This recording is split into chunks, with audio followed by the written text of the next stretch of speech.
So thank you all for coming. I'm going to talk about a project that we're in the midst of working on right now. So I don't have any final results for you all, but I think that the data and the approach is really interesting. And if any of you all have brilliant ideas about how to solve this problem, please let me know afterwards. I'd love to hear that.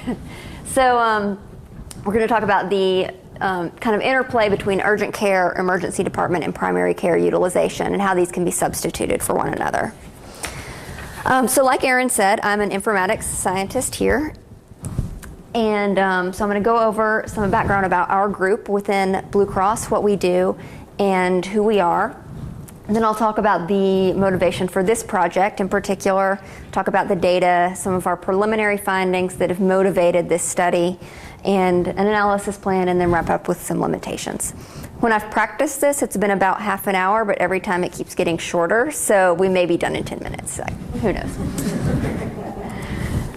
All right, so I'm on the Health Economics Research Group, and we've recently been reorged. And so Erin alluded to the fact that we're now kind of under the same umbrella as most of the other analytics teams at Blue Cross. So we have an interdisciplinary team of about 13 people that have advanced degrees in a wide variety of subjects. So we have econ people, health policy, psych, sociology, industrial organization, engineering, that type of thing. We have prior experience in the health world, so at SHEPS, at CCNC. I used to be an economist at RTI before I was here. Then we also have people from finance and Royal Caribbean, so we have kind of a wide variety of experiences on our team. So we're all informatics scientists, and we do a lot of different techniques in the applied setting of health insurance. So from data mining to statistical modeling, program evaluation, and we work directly with the business to both help them understand what types of analyses they need to be doing and thinking about, and also recommending action based on the results of analysis and helping them to understand kind of what we're doing and how what we found. So one of the neat things that's happened in the past couple years that I've been here is that the business is now coming to us at the beginning of a project rather than at the end. So we're getting to put input in the front end to say it would really be helpful if we knew X, Y, and Z before you did this project. So that's been exciting to kind of improve the rigor of our studies that we're doing. So we are responsible for all aspects of analysis, from the hypothesis to data extraction, data mining, data cleaning.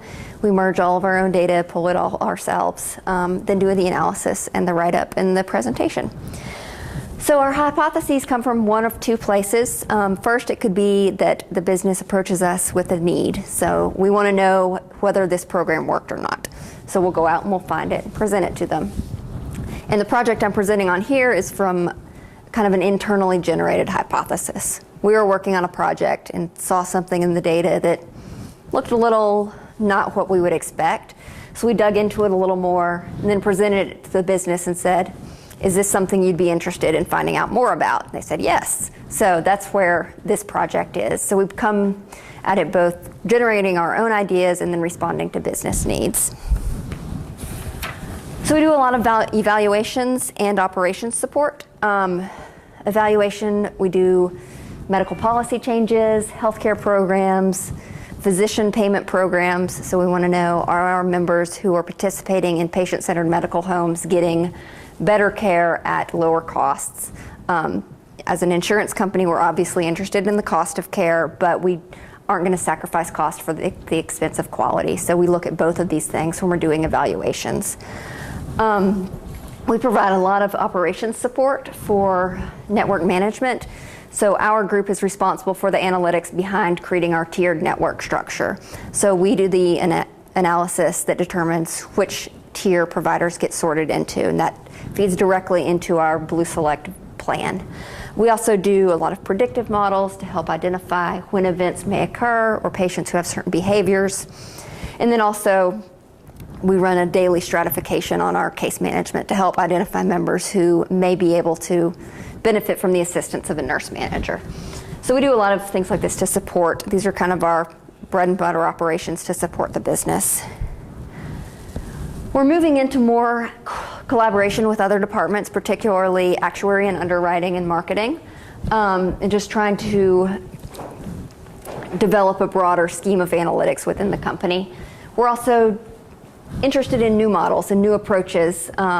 Particularly lately, we've been looking at some gravity models to help explain physician behaviors and the influence certain providers may have in an area. We're also looking at social network analysis on the provider side to help understand some referral patterns. So these are the types of work we do. So now I want to give you a little background on this particular project that I'm presenting on. In the past 5 years or so, since about 2010, there's been a rapid expansion in the urgent care market in North Carolina. I'm sure a lot of you all have seen these popping up all over the place. The urgent care centers, and I want to make sure I'm clear that I'm talking about these standalone facilities, not kind of the minute clinics or the Walgreens wellness centers where you can go in for a flu shot or that kind of thing. I'm talking about the ones that can treat, that have x-ray machines on site, extended hours, that kind of thing. So these extended operating hours and shorter wait times mean that they may be a very attractive alternative to an emergency department visit for our members. We know from our own claims data that a significant proportion of emergency department visits are for non-emergent services. So these are things that could appropriately be treated in urgent care or at a primary care physician's office. So things like sprains and strains, minor infections, that kind of thing, where you probably need some care, but not necessarily at the emergency department. So we really have an interest in making sure our members are receiving care at the appropriate site.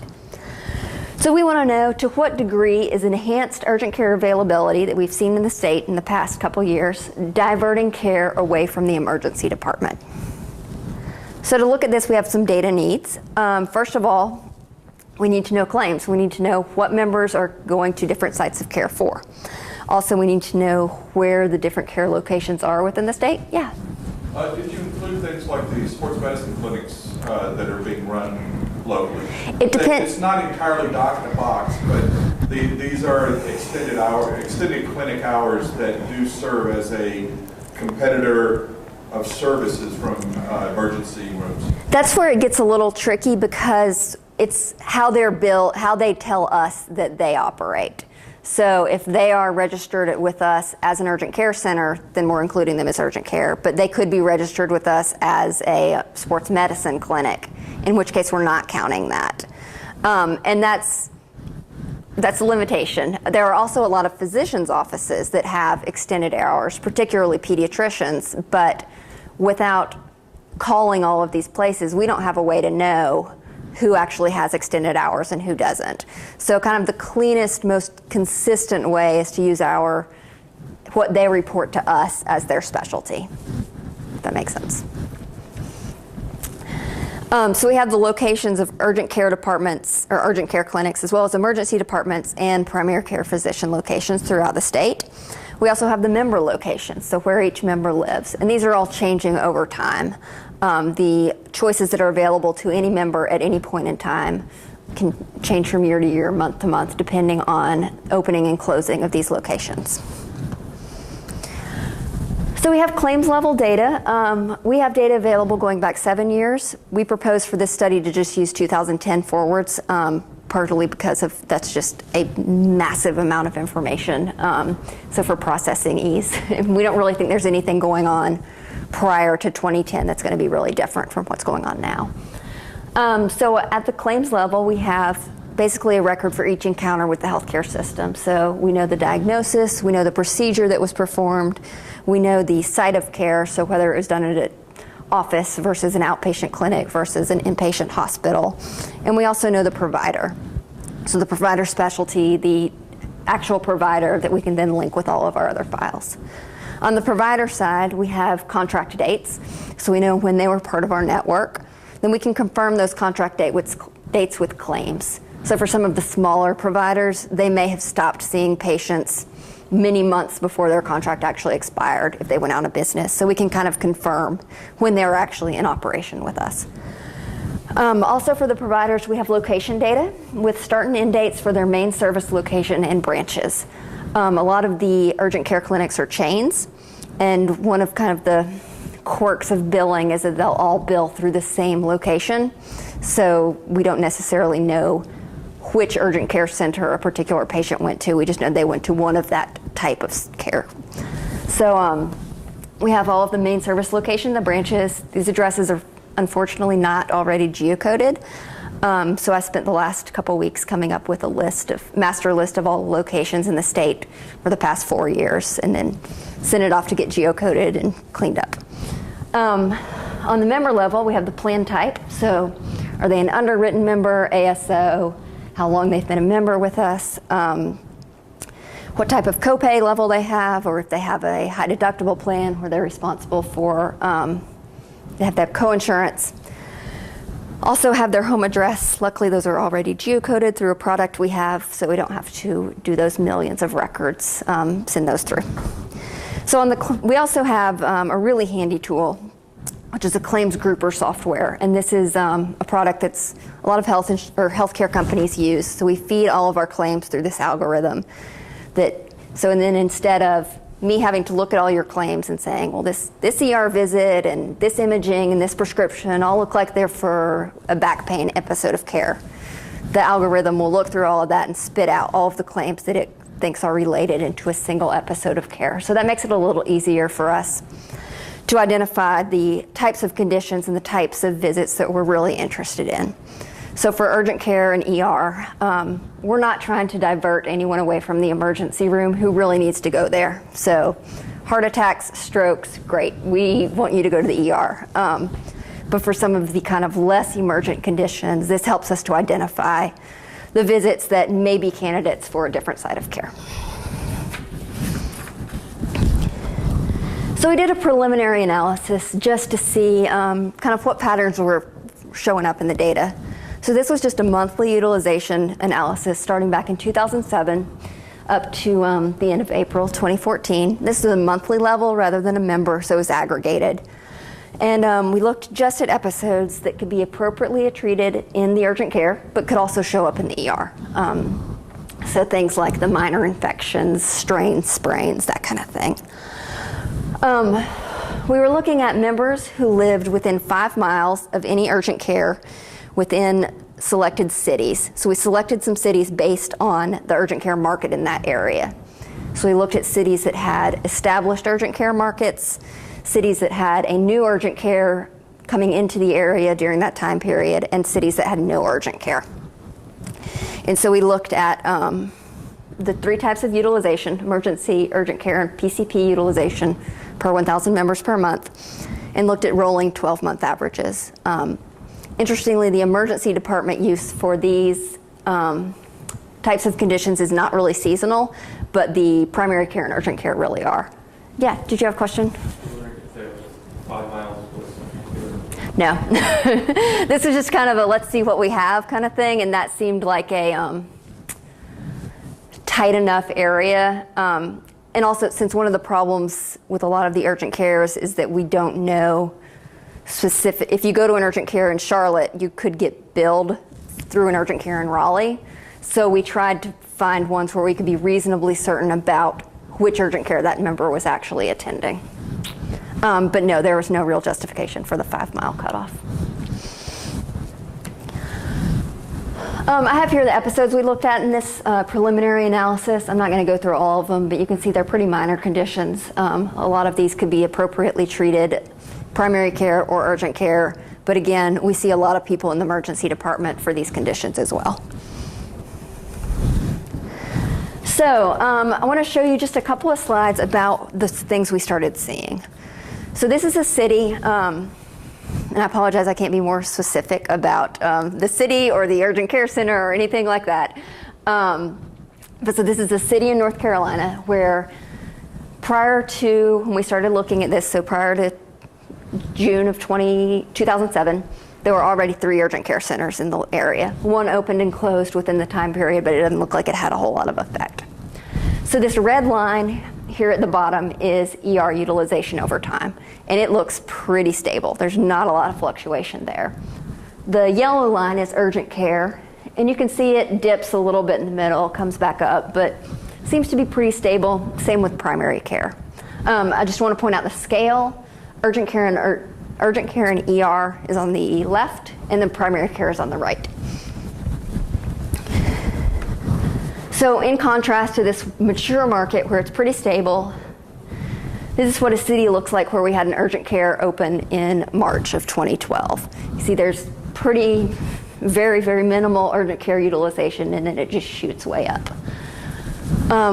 What we would hope to see if we think that urgent care utilization is really kind of diverting care away from the ER is that we'd see a, if not similar, then at least appreciable decrease in the ER visits. It looks like ER visits started to decrease maybe in late 2009 over here, but have been virtually flat since the urgent care department opened. So this makes us think, maybe what's going on is not really what we think. I have another example of a city where we had 3 urgent cares open during the time period, and here's the first one right here. So we see an uptick in urgent care use, and then the last one was in, the second one was in, November of 2012? So it's a big uptick then. It looks like ER utilization has actually increased over that time period for this city rather than decreased. So again, this kind of points us to a question of we don't really know what's going on. Yeah? Have you been able to correlate emergency services, the EMR ambulance, EMR calls and visits? Because generally, when somebody does a 911 call, they're going to respond, and they only deliver to the ER, not to an urgent care facility. So it may be based on their transportation and how they first make contact with emergency services at a city level, that kind of stuff. Yeah, we have not looked at that. And I don't know how you would. I mean, we do have ambulance claims. 911 calls, I think you could probably do some mining on 911 calls. And link that via, what is that, by address? Yeah. We should have an ambulance claim. We should.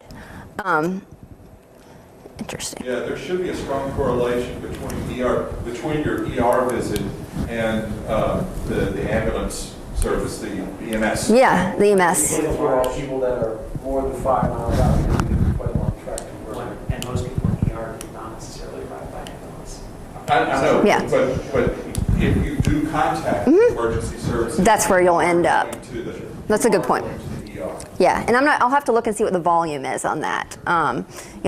These are kind of not so severe conditions, so we're hoping that people aren't calling 911 for this, but they could be. It's always possible. To things that could be treated at an urgent care. Yes, yeah. So it's not hard. Hopefully that's not, right, it's not heart attacks. Yeah. Pre-ACA, I'm going to assume that's very, very strong correlation.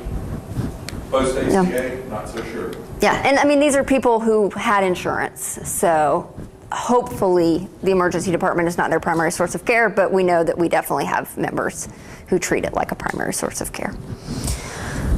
All right, so the last one I want to look at is one that has no urgent care clinics, and this is nothing surprising. Urgent care utilization increased a little bit over the time period, but there might have been one built in the next city over that had some leakage there. But primary care may have declined some. ER is a little all over the place, but pretty stable too. So nothing shocking there. So there's nothing, we don't think there's any secular trend going on in either ER utilization that is influencing the results we saw in the other ones. Yeah.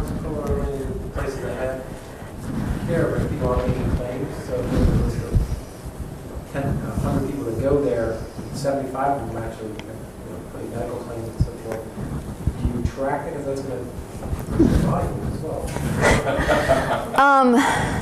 We only have the claims for our members. So I'm not sure how we could. Yeah. I mean, we have relationships with some care centers where they might be willing to let us have some of that information, but that's. I mean, just because you see the trend, people using more urgent care services because they don't have insurance, they're going there anyways because it's close by. Yeah, and. It's tough to show the volume increase. Yeah, there's some there. So this actually kind of brings up the next. And even though there's going to be tons more data to process, I do recommend that you go back 7 years prior to your 2007, so that you can track the effects of the recession that we had. So we don't have claims before 2007. That's. You were saying back. Oh, stay with the 2007. 2007 as the, yeah. Legally, we're only required to maintain claim information for 7 years, so 2007, 2014 will be what she's. Yeah. Yeah. Well, even though you're legally required to, if you want to do data mining, go back. That. I know it's a ton. Wait, the way you set up that sample size, well, I don't think that's necessary. I really don't. You've set up the problem in such a way so that you don't need 12 years of data going back to. Yeah.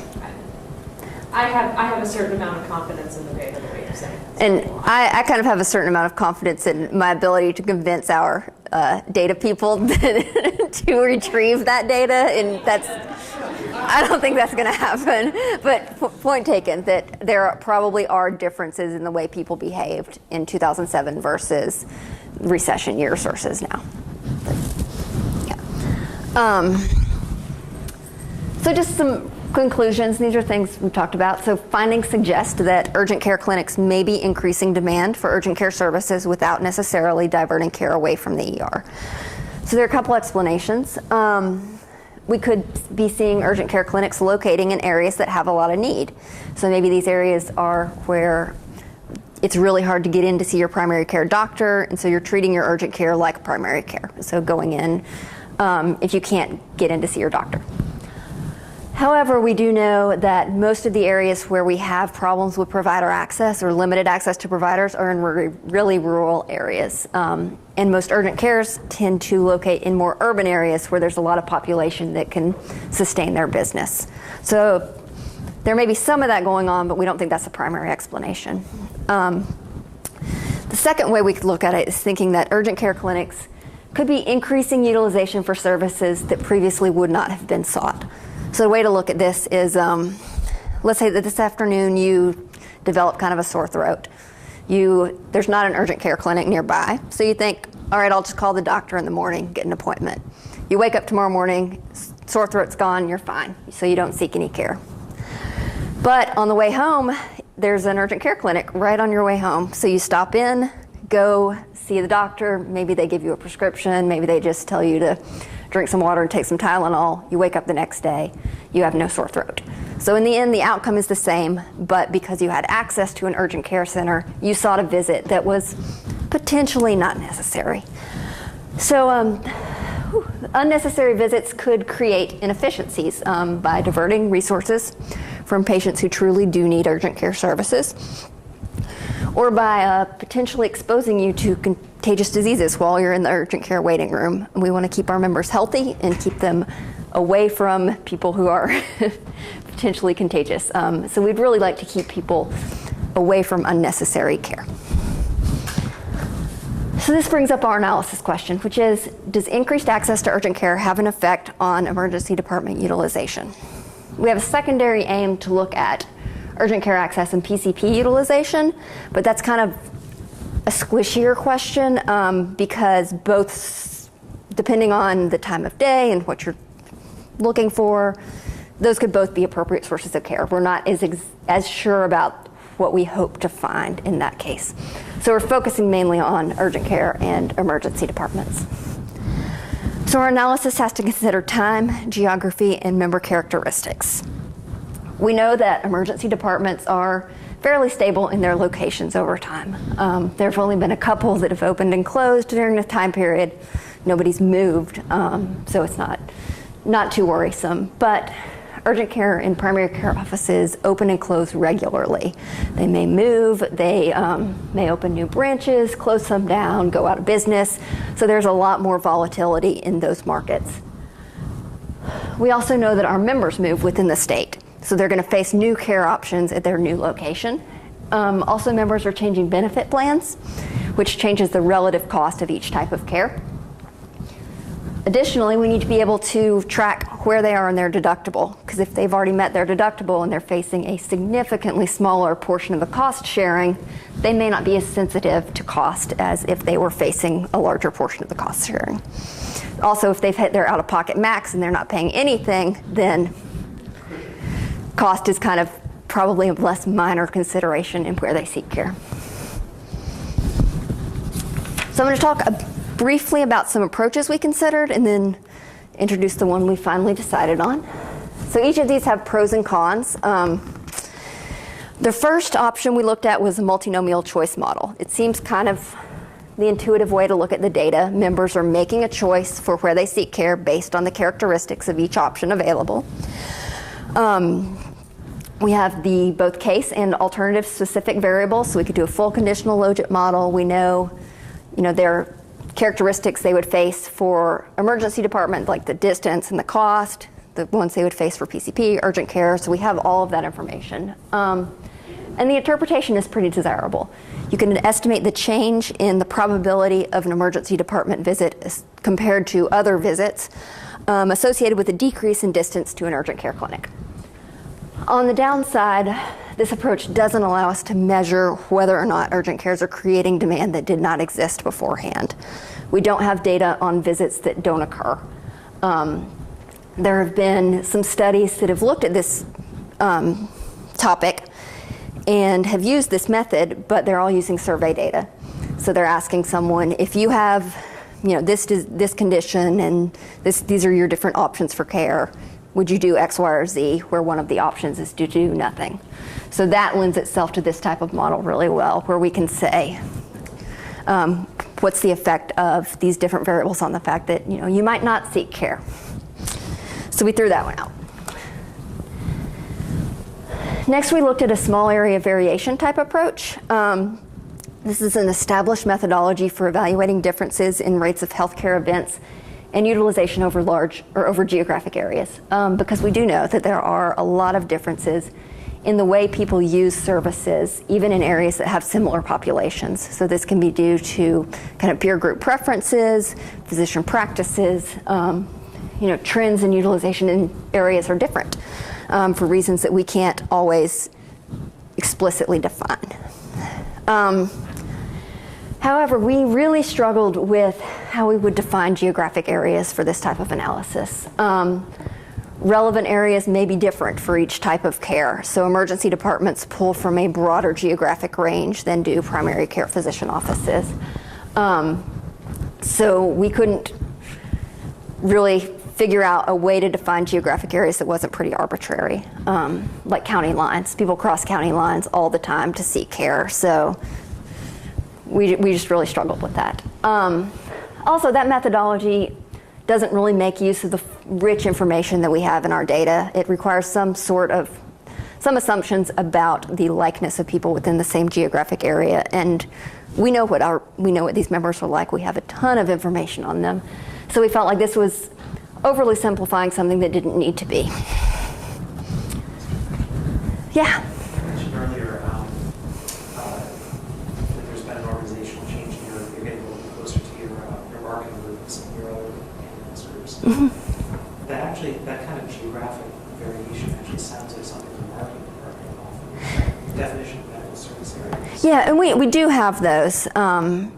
We have, about 5 or 6 different ways we cut up the state, depending on the purpose. But I think what we were really concerned about is that there is a lot of crossover. And it seemed like we would want smaller areas maybe than what we look at. We look at multi-county areas. And I think there's a lot of variation within those multi-county areas that we just weren't as comfortable with. Yeah. So the approach we landed on, which is a little bit clunkier than the multivariate models, but I think does a better job of getting at our approach, is to look at 3 separate models. So these will be count models or binary if appropriate once we start looking at the data and see how it's distributed. So So we would measure the effective distance to the closest urgent care on the number or the likelihood, depending on the model, of an emergency department visit during a time period. We can include separate sets of independent variables in each model, which we couldn't do in the multinomial model. And this also makes the nice little assumption that the model doesn't assume that any visits were made. So you can have 0 as your outcome variable, which would not be the case in the multinomial model. You have to have some type of visit. On the con side for this, it doesn't capture the trade-offs that people are making in the interpretation as nicely as the multinomial models, but we think that the ability to capture no visits is an important part. So this is what we've ended up doing, or at least proposing to do. We're still in the data gathering stage for this. So we've decided to break this up as making the unit of observation a unique member distance combination. So every time an individual's home address or distance to urgent care, PCP, or emergency department changes, they get a new time period. We're going to have to make a cutoff on the distance, because if you have an urgent care 50 miles away and then a new one opens 40 miles away, that probably is not going to factor into your decision on where you're going to seek care. So maybe cap it at 20 miles, 30 miles, whatever. We'll look at the data, see how it's distributed, and if there's a natural breakpoint, or just make an assumption, which is what we normally do for distance cutoffs. We don't have a standard methodology for that. Yeah? Did you do an analysis on not only home address, but also work address? Do you have that? If we had that, that would be great, but we don't. Would you have that based on the company that We do know for group members, not for individuals, but for group members, we know where they work, but we don't know. So for, like, let's say BB&T, we just have one address for them, but they could be scattered throughout the state. So we would love that. and that would make a lot more sense, because a lot of times you're going to seek care near where you work, not necessarily where you live, particularly for minor things. So yeah, that's definitely a weakness we have here. So our dependent variable would be a count of visits to each type of care during the time period, or a indicator yes, no. And the independent variable of interest, I have it here that we would do a ratio of the distance from the closest ED to the closest urgent care, but we may enter distance directly. I'm not sure yet which approach is really going to be best. That's the kind of thing we may mess around with later, try a lot of different specifications and see what fits best. And then each model will include the distance to each type of care and the copay faced at each type of care. Because if you're being a smart consumer, we hope that you think, oh, I'll face a $200 copay at the ER versus a, X dollar copay here, so I'm going to go to my primary care doctor. Yeah. I'm wondering about the copay. I'm not that familiar with the system. Does the copay depend on the location? Does the patient know upfront how much they're going to pay? That is great. So, so we have two types of plans mainly. So one is a copay plan, and so you have a set copay for a primary care, for a specialist, for an urgent care, and for the ER. And that, I know the primary care specialist and ER are printed on your insurance card. I'm not sure about the urgent care copay. No, it's a flat dollar amount. Then the other type of plan we have is a high deductible plan, where the member is responsible for 100% of the cost of care up to their deductible, and then they pay a coinsurance. So if you haven't hit your deductible yet, and you go to the ER, you're facing that full cost, however much that is, versus going to the primary care, where you're going to be paying a lot less than you would at an ER. Yeah? So how do you factor that in the copay? You put it It's a great question. We will probably do, because we know what their plan benefits are and where they are in meeting their deductible. So if they have an HSA plan, we'll just calculate like the average cost for a urgent care visit and put that in instead of the copay. So it's basically their cost burden. So if they've met their deductible, then we'll put in 20% of the cost of the urgent care, whatever their coinsurance is. You ever put like plan type or that as a? Yeah, we'll control for plan type. It's an interesting question for consumer's knowledge though, because the consumer, like you said, it's pretty on the card with the copay, but have I hit my fitness? Yeah. And I mean, that ties into kind of a lot of the other things that our group is working on. Is like, how aware are members of these things when they're making their decisions about where they're seeking care? Because this It makes sense because lack of correlation between urgent care and emergency. So the most population will not actually know these particular conditions. Yeah, we've been doing a lot of educational materials around where to go for what types of care. We have been sending out a lot of brochures and flyers lately, which who knows if anybody ever reads them, about if you have this, you can go to the urgent care. So along that line, we're considering doing something like as silly as a smartphone app that you basically go and you immediately know what your deductible is, where you are, and your Yeah. Do you have one or more smartphone apps? We do. Aaron, do you know anything about smartphone apps? I know we have one for finding locations for care. Okay.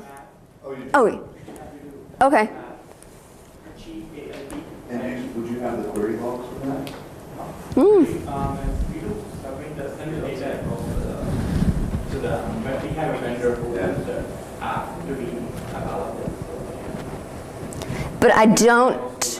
Whatever need a searching case will provide us within our network. But I don't know if you can check where you are in your deductible on the app. Can't yet, but they're working. Okay. Okay, yeah, which may or may not be super informative. From your list of medical events, do you have any sort of sense of time? So if I look at the list, there was lacerations to the forearm and there was gout. Mm-hmm. I think my timed decision would be very different between. Yeah. Yeah, that's a good point. And no, we're treating all of these as equivalent events, even though if one of them happens on a weekend, you may be able to wait until you can get into your primary care doctor, but another one, you may need care immediately. And this is also, I'll bring this up later with the limitations, is that our warehouse unfortunately does not have the time of the claim. So we just have the date that it occurred. So if you need care in the middle of the night, an emergency department is really your only option. And that's just we can't get around that. Yeah. Yeah. Whatever you may be doing that results in injury. Oh, did you have a question? Yeah, so you don't have, do you have an indicator or severity of the event? Yes, we can. Yeah, we can control for the severity of the event. Yeah, but not, how long between when it was first identified as a problem and when somebody sought care. But we can control for severity. Yeah. And I just wanted to clarify, so you do have how much of their deductible has been met online, so OneArmServices.com is not on the mobile app? Yeah. So I don't know if that's information you can get to, but you have it at least. Oh yeah, and we'll incorporate that into the model in terms of the cost they would face. But on the member side, in terms of knowing the ease of finding out where you are, is a little trickier. Yeah. When you submit your card at the time of service, don't they normally check to see if whatever it is covered? Isn't there a real-time transaction that the provider or the provider's admin engages in that says what is covered, what is not covered? Yeah. Yeah. So are you including those queries of coverage at that time? I'm not sure how that works. Does anybody know about how that system works? And I don't know that. Yeah, no, they don't. You don't. They will not. The office often will not tell you what something costs before the service is performed. true, and I believe, like, when I check in, Mhm. I think they, like, the urgent care query is its own database, whether they have my insurance information, less so send in a query to Blue Cross Blue Shield. Yeah. They make sure that they may make sure that you have an active policy, but they're not going to say, we're going to do services X, Y, and Z. Are these covered? Okay, that's what I was trying to figure Yeah. out. Is there another source of data that could augment what you've got? Yeah. And not readily available, but we can definitely look into seeing what we would have from providers that may not be in the system. I'll have to look at that. That's a good point, though. And kind of a random factoid to her point is sometimes in EOB, you'll see a charge for something, and the insurance will say, we're not paying for this, or they charge you $19, but it says $0 allowed. And that is because they said that's some service that you should have known not to provide. Excess service is not part of the contract. And so we do know that they may do things that aren't covered, but they won't pay for them either because the provider should have known they were covered. So that, I think, how the point is Yes. they're not. The complicated world of insurance billing, yeah. And so the other question was, instead of being exact in terms of lat and lon, did you consider something a little bit fuzzier like zip code? And what the surrounding zip codes were? And you may have multiple urgent clinics and urgent ER clinics, in your zip code or in adjacent zip codes. So rather than trying to get really specific, is just to go, okay, what are What's relatively close? Relatively close, and seeing if you could, actually do more slicing of the data with fuzzier Distances, yeah. location metrics. Or I'm not even sure if it's possible at this scale, but to get something like a driving distance for every member of that location or distance. Yeah, that. But you can do Google. Actually, you could do bunches and bunches of Google queries. Yeah, and I've looked into doing that for, because there's a SAS macro where you can plug in 2 addresses and it'll spit back, but our firewall does not prevent that information from being transferred back to us. So I can do it, I can see that it worked, that it has that information, and it gets blocked on the way back in. That's limited to the PHI disclosure. That's when you contact your network administrator. Yeah. They're paying me too much money to have you blocked. Yeah. So that the whole distance thing is definitely something we've thought about and talked about, is how exact do we need to be, given that we're doing straight line distances instead of actual driving distances. Maybe we can be a little fuzzier on the mat or on the distance match. Right now I'm actually trying to calculate all the distances and am getting hung up on sample, it's blowing up Teradata, so we'll have to see kind of how we can get around that. So that's my job for tomorrow. Straight line distance from point to point, not centroid. Right. Yeah. We're just doing straight line, point to point. I know we're taking a little off the rails here. One other question on the potential driver variable. You mentioned consumer awareness of whether, when can you go to the urgent care, what do they do? It seems to me that if someone in the household has been to an urgent care clinic, you can assume that the household has been educated. Yes, and that actually kind of ties in. So this is just a really rough specification of what we think this model might look like for the utilization of emergency room care, and that very last variable, past utilization of care.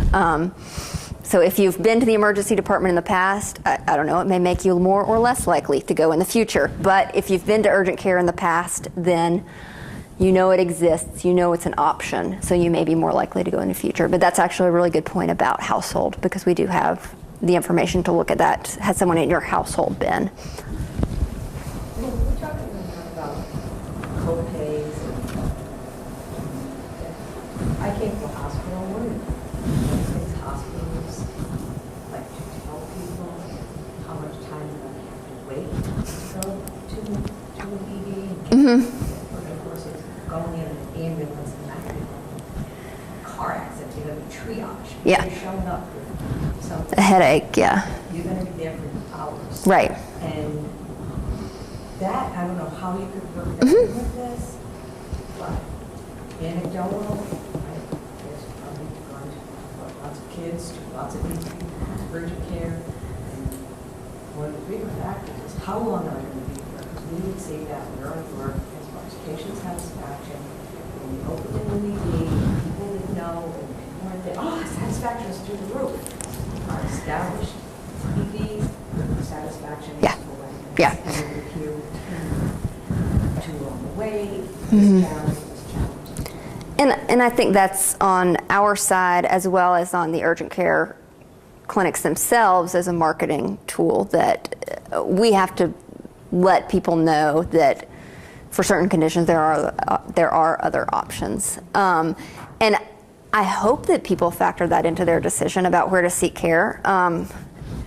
In some ways, it'd probably be more important than the cost. If you're sitting there for 4 hours and it's a differential of $50 in your copay, then One of the local hospitals in this area actually was promoting, you can go out and find out how long a wait is at our places, so that, this is really good. yeah, Yes. yeah. Billboards, yeah. This is a very competitive area for mature hospitals, so if you're working at any of the hospitals in this area, you're very aware of what the competition is doing. This is a rural county out somewhere, and Yeah. there's one hospital, the next one's 7 miles away. Yeah. And I don't know that there's a great way to incorporate I don't either, that. because I was trying to think of that, because I don't think that HCAHPS captures the Yeah. satisfaction. I think they're only doing patient satisfaction, and that would Not be really the. that would be a proxy. Yeah. It would be great, but it would be Yeah, a proxy. and I don't know that we have, I'm sure we have measures of satisfaction on some primary care, but I don't know that we have urgent care measures of satisfaction. That's a little, yeah. That probably, nobody would spend the money in urgent care, how much it costs to do patient satisfaction, it's very expensive. Yeah. Hospitals have to. Right. Just because they want Yeah. to start, plus they have to go through, they're required by HCAHPS. Yeah. Yeah, so hopefully people would factor in the time when they're thinking about the cost. So just to briefly talk about, so we'll use ProcGenMod. That includes the offset variable, so we're not having to worry about the fact that everybody's time periods are all going to be different, not just from each other, but you could have multiple time periods that are each different yourself. And then we can, once we have our model working, we can make incremental changes in the distance to urgent care to determine how the predicted value for utilization of each type of care changes. And then the final interpretation is that if urgent care clinics are not diverting care from the ED, then the marginal effect of the distance to urgent care on emergency department utilization will be 0. That's not what we hope to see, but that would be the interpretation.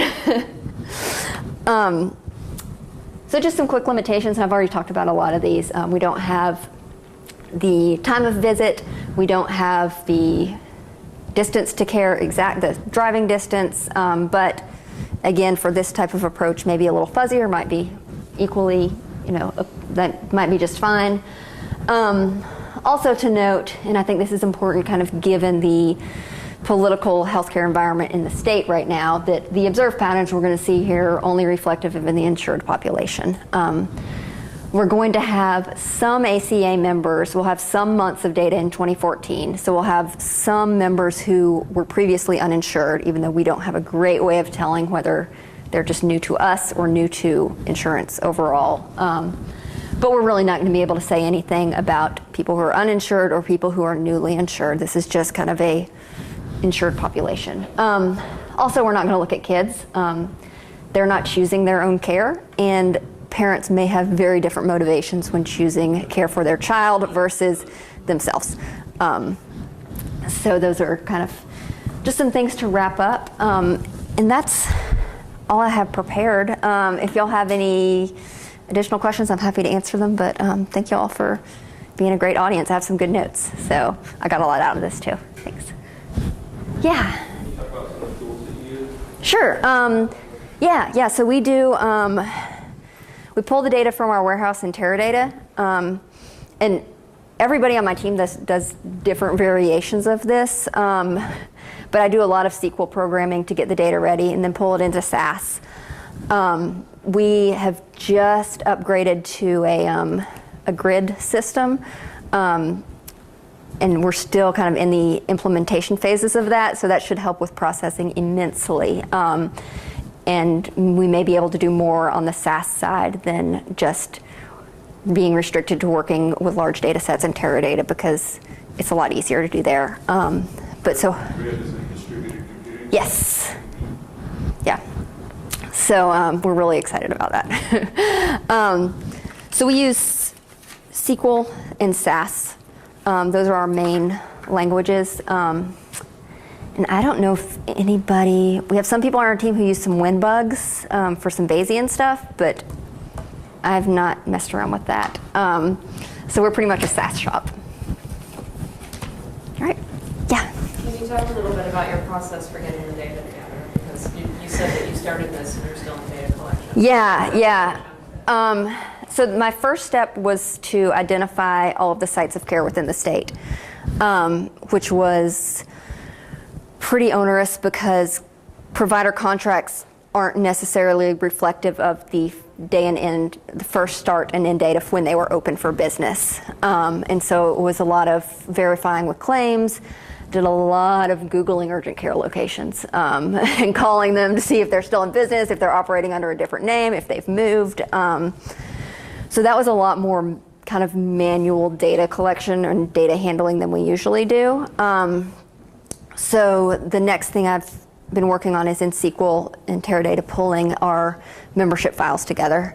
Then the next step will be to merging in the distance so I can determine the time periods for each person, since that's going to be tricky. They're going to be different time periods for each person. And then going back and joining into claims, summing up at the time period level to determine number of visits. And you said you're counting every time the person moves, that's a new time period. Every time an urgent care moves into their area, and every time you have a provider showing up. Yeah, so anytime any of their relative distances to care change, they get a new observation. Yeah. Did you factor in that people are heavy people, and just because another urgent care opens up, I'll still go to the original because I know the people, I know exactly how I get there, which might be somewhat important in emergency. You don't want to use to figure out the new place, or because they don't know about the new. That's a good point. Looking at kind of more explicitly modeling the past behavior. Yeah, that's definitely something to think about. I'm curious, what did the data say? I'm not at that point yet. Yeah. So I'm still pretty much at the beginning stages. Yeah. I wondered about, you mentioned your team. Mm-hmm. I wondered how you kind of manage the staff, like when you're start a project in this regard, is it kind of just Laurel, don't bother me? Or are you doing like multiple projects and everybody's dispersed, or how are you doing with that? Yeah, so our group has some sub-teams, and I'm not on one of those. That one is responsible for case management and kind of monitoring that process. Another is more on the provider reporting side, so they do the tiering. And I'm kind of there's a group of maybe 5 of us that are more kind of ad hoc type people, so it's kind of whatever request the business wants. At this point, this is my only project. And I'm consulting with other people on our team for, have you used this table before? Is this data any good? How would you do X, Y, or Z? But all of the coding is on me. And nobody else is spending a significant portion of their time on this. So, and I've presented this to some of them in terms of like getting feedback and getting ideas on the approach, but the work will be me. Yeah. So how long is the project going on? Just a couple weeks right now. We're projecting, I think my boss is taking it to SAS Analytics Conference in October. So I will be done then. Yeah. Do you consider bringing any kind of public data data sets into the analysis? Did you have a particular one in mind, or? Yeah, we do have. I mean, like we have the ARF, like area resource file data, and that's all at the county level. We actually have third-party data from Axiom, so like the consumer household spending data. So I can definitely incorporate some of that stuff. In the past, we've found that. Yeah, and we don't have great demographic data about our members because we don't need to know their race in order to administer their health care benefits. Race or education, income, that kind of thing. We have gender and age, and that's the extent of our reliable demographic information. Yeah. So what we'll probably do is pulling in census data and getting like general measures of that area. Yeah. Have you considered, and I'm assuming that what you would like to do is push people to urgent care and when possible, when feasible, whatever, and away from emergency rooms, to actually create a campaign, public campaign to know your closest UC and Logan hours? We have done that on small scales for the state. For the state as a public health concern, it's a public health concern for everybody. Yeah. As long as you're going to be spending money on ad revenue, TV ads, consider a schedule of PSAs to know your local. Yeah. And then you could do a before and after campaign. UC encounter change. And I know we have a lot of we have the Let's Talk Cost campaign that has a lot of commercials that are not as concrete as that, but kind of here are ways that there are medical waste spending on medical waste kind of things. And so I think that would be a really good place for something like this. You're not covered by Blue Cross and Blue Shield. Okay. So target. It would behoove you to know where your options are. Where your That's true. UCs are and what their hours are. Yeah. They may be closer, and they most certainly will be more cost effective. Whether we're covering you or not. Isn't it your job to prove that that's worth their time first? Isn't that? Yeah, and that hopefully that'll be the outcome of this. Is that? Yeah. Well, have you looked at the visits to a hospital when when urgent care closes? They don't know. Oh, you mean like when they shut down entirely? We've not. Like when they stop operating. Yeah, because we did track when they open, what's the pattern, but we have not done the inverse of that when they close. In there too, right? Because they would presumably be more likely to stop operating because it's so slow. Its impact would be lower. Yeah, but that's. And I think that the way our healthcare model is in America, pre and post ACA, there's a lot of pent-up demand, and I think that's possibly why you're not seeing the changes that you're seeing. Yeah.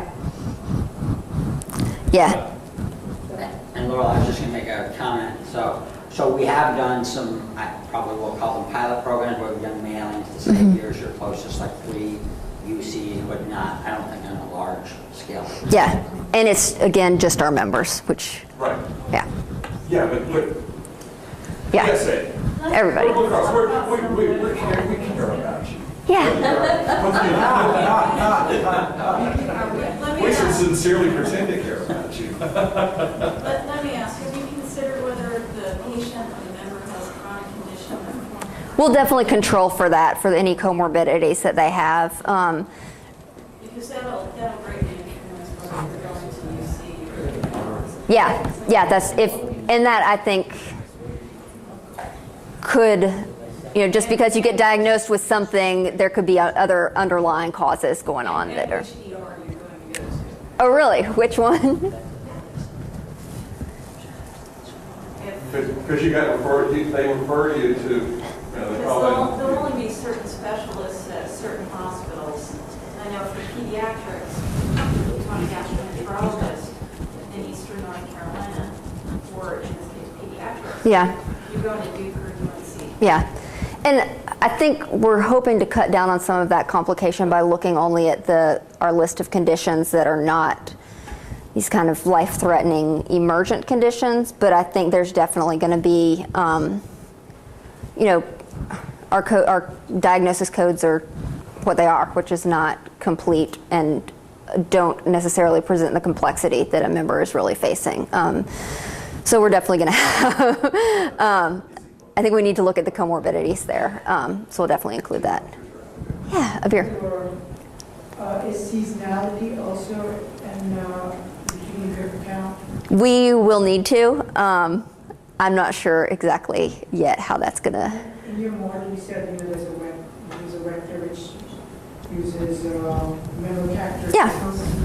So which are the most influential variables in your vector which are driving your model? I don't know yet because we haven't done it. I would suspect gender generally plays a big part. Gender, age, and then the comorbidities. We have a lot of other stuff we can control for, but I suspect that those will be the big ones. Yeah. No. That would be kind of a public information census type variable, marital status. You need to go to the doctor, right? And that's where gender comes into it a lot of times. Yeah. All right. Well, thank you all so much for listening.